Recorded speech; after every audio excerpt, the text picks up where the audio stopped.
வணக்கம். தமிழ் ஃபுட் கார்னர்ல இன்னைக்கு காலிஃப்ளவரோட கடலைப்பருப்பு சேர்த்து கூட்டு பண்ண போறோம். இது எல்லா வகை சாதத்துக்கும் சைட் டிஷ்ஷா வச்சு சாப்பிட்றதுக்கு நல்லா இருக்கும். சப்பாத்திக்கும் சைட் டிஷ்ஷா தொட்டு சாப்பிட்றதுக்கு ரொம்பவே சூப்பரா இருக்கும். இப்போ இந்த டேஸ்டான காலிஃப்ளவர் கடலைப்பருப்பு கூட்டை எப்படி பண்றதுன்னு பார்க்கலாம். ஒரு மீடியம் சைஸ் காலிஃப்ளவரை தனித்தனி பூக்களா எடுத்து உப்பு மஞ்சள் கலந்த சூடான தண்ணியில ஒரு 5 நிமிஷம் போட்டு எடுத்து வச்சிருக்கேன். இந்த மாதிரி பண்ணோம்னா காலிஃப்ளவர்ல உள்ள கண்ணுக்கு தெரியாத பூச்சிகள்லாம் அந்த தண்ணியில விழுந்து காலிஃப்ளவர் வந்து சுத்தமாயிரும். 75 கிராம் கடலைப்பருப்பை, அந்த கடலைப்பருப்பு வந்து 1/3 கப் அளவுக்கு இருக்கு. இதை வாஷ் பண்ணிட்டு 1 மணி நேரம் ஊற வச்சிருக்கேன். குறைஞ்சது 1 மணி நேரமாவது ஊற வச்சுக்கணும். ஊற வச்ச கடலைப்பருப்பை இந்த குக்கர்ல சேர்த்துட்டு இது கூட 3/4 கப் அளவுக்கு தண்ணி சேர்த்துக்கலாம். மூடி போட்டு ஸ்டீம் வந்ததுக்கு அப்புறமா வெயிட் போட்டு மீடியம் ஃப்ளேம்ல 2 விசில் வேக வச்சுக்கலாம். இந்த மிக்ஸி ஜார்ல 2 டேபிள் ஸ்பூன் தேங்காய் துருவல், 15 நிமிஷமா ஊற வச்ச 1 டீஸ்பூன் கசகசா, இதுல கொஞ்சமா தண்ணி சேர்த்து நல்லா நைஸ் விழுதா அரைச்சிக்கலாம். 2 விசில் வந்துடுச்சு. கடலைப்பருப்பு கரெக்டா வெந்திருக்கு. இந்த மாதிரி வேக வச்சுக்கணும். இப்போ இதை இறக்கி வச்சிடலாம்.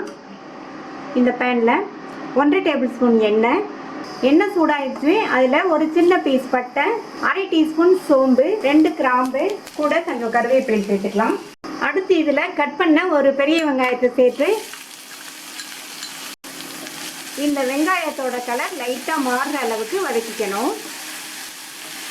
வெங்காயத்தை இந்த மாதிரி வதக்கிட்டு இது கூட 1 டீஸ்பூன் இஞ்சி பூண்டு விழுதை சேர்த்து இதனுடைய பச்சை வாசனை போகிற அளவுக்கு 1 நிமிஷத்துக்கு வதக்கிக்கங்க.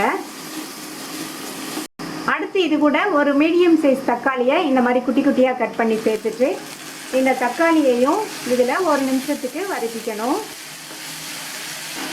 இந்த டிஷ்ஷுக்கு தக்காளி இந்த அளவுக்கு சேர்த்தா போதும். இதுக்கு மேலே சேர்த்துறாதீங்க, அப்புறம் கூட்டு வந்து புளிப்பாக இருக்கும். இது கூட 1/4 டீஸ்பூன் மஞ்சள் தூள், 1/2 டீஸ்பூன் தனி மிளகாத்தூள், 1 டீஸ்பூன் கொத்தமல்லி தூள், இந்த டிஷ்ஷுக்கு தேவையான அளவு உப்பு. நான் வந்து 3/4 டீஸ்பூன் சேர்த்துருக்கேன். அப்புறமா தேவைப்பட்டால் செக் பண்ணிவிட்டு சேர்த்துக்கலாம். இது கூட ஒரு பச்சை மிளகாவை வந்து 4 கீறி சேர்த்துருக்கேன். இதில் கொஞ்சமாக தண்ணி சேர்த்து வதக்கிக்கலாம். இந்த மசாலாவோட பச்சை வாசனையெல்லாம் போகட்டும். நம்ம க்ளீன் பண்ணி வச்ச காலிஃப்ளவரை இதில் சேர்த்துட்டு இதை இந்த காலிஃப்ளவரை சேர்த்ததுக்கு அப்புறமா இந்த மசாலாலையே நல்லா பெரட்டி விட்டுக்கணும்.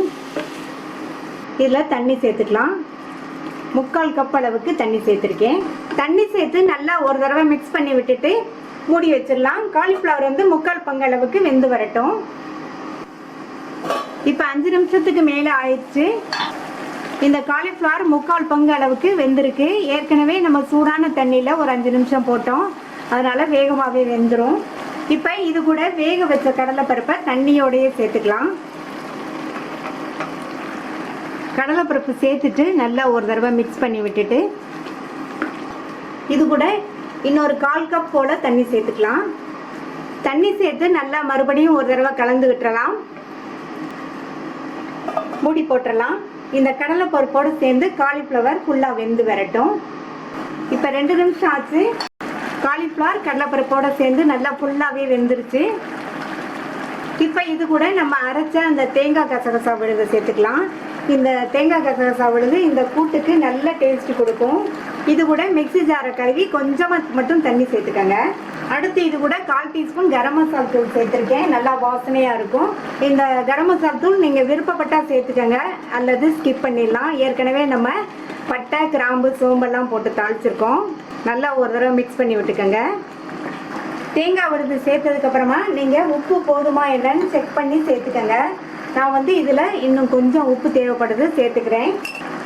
உப்பு சேர்த்துட்டு நல்லா மறுபடியும் ஒரு தடவை மிக்ஸ் பண்ணி விட்டுட்டு இந்த தேங்காய் விழுதோட பச்சை வாசனை போகிற அளவுக்கு ஒரு 2 நிமிஷத்துக்கு மட்டும் எல்லாம் நல்லா ஒன்று சேர்ந்து கொதிக்கட்டும். கூட்டு நல்லா கமகமன் வாசனையோட ரெடி ஆயிடுச்சு. கடைசியாக இதில் கொத்தமல்லி தழை சேர்த்துடலாம். ஒரு தடவை மிக்ஸ் பண்ணி விட்டுட்டு ஸ்டவ் ஆஃப் பண்ணிடலாம். இந்த கூட்டை ட்ரை பண்ணி பார்த்துட்டு உங்கள் கமெண்ட்ஸை சொல்லுங்கள். இது வரைக்கும் தமிழ் ஃபுட் கார்னர் சேனலை சப்ஸ்கிரைப் பண்ணாதவங்க சப்ஸ்கிரைப் பண்ணிவிட்டு பக்கத்தில் உள்ள பெல் பட்டனையும் கிளிக் பண்ணிக்கோங்க. தேங்க்யூ.